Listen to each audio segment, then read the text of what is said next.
Sir ನಿಮ್ಮ ಇಬ್ಬರು age ತಿಳ್ಕೊಬೋದಾ?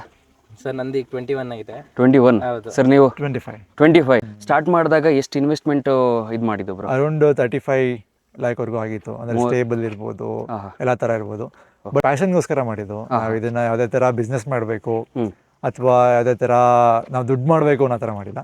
ಪ್ಯಾಷನ್ಗೋಸ್ಕರ ಮಾಡಿದ್ವಿ. ಸೊ ಸಿನ್ಸ್ ಅಂದರೆ ಜನಕ್ಕೆಲ್ಲ ಇಷ್ಟ ಆಗಿ ಅವರೇ ನಮಗೆ ಅಪ್ರೋಚ್ ಮಾಡ್ತಾ ಇದ್ದಾರೆ, ಈ ಥರ ಮಾಡಿ ಸರ್, ಈ ಥರ. ಬ್ರೋ ನಿಮ್ಮ ಹತ್ರ ಎಷ್ಟು ಕುದುರೆಗಳಿದೆ? ಕರೆಂಟ್ಲಿ ಈಗ 10 ಇದೆ. 12 ಇತ್ತು, ಸೊ 10.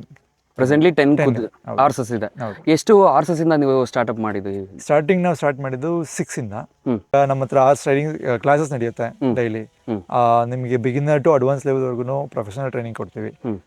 ಅಂಡ್ ಏನು ಚಾರ್ಜಸ್ ಮಾಡ್ತೀರಾ ಮತ್ತೆ ಎಷ್ಟು ಮಂತ್ ಕೋರ್ಸಸ್ ಇರುತ್ತೆ ಇದು? ಆಕ್ಚುಲಿ ಇದು 3 months ಕೋರ್ಸಸ್ ಇರುತ್ತೆ ಒಬ್ಬ ಪರ್ಸನ್. ಒಬ್ಬ ಪರ್ಸನ್ಗೆ ಪರ್ ಮಂತ್ ನಾವು 11,000 ಚಾರ್ಜ್ ಮಾಡ್ತೀವಿ. ಅದು 1 hour 2 hours ಎಕ್ಸ್ಪೀರಿಯನ್ಸ್ ಮಾಡಬೇಕು ಹಾರ್ಸ್ ರೈಡ್ನ.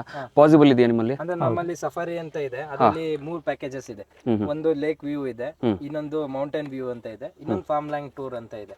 ನಿಮ್ಗೆ ಲೇಕ್ ವ್ಯೂ ಬಂದು ನಿಮ್ಗೆ ಅಲ್ಲಿ 2 hours to 2.5 hours ಸಿಗುತ್ತೆ. ಲೇಕ್ ವ್ಯೂ ಬಂದು 2,500 ಇರುತ್ತೆ ಓಕೆ ಪರ್ ಪರ್ಸನ್.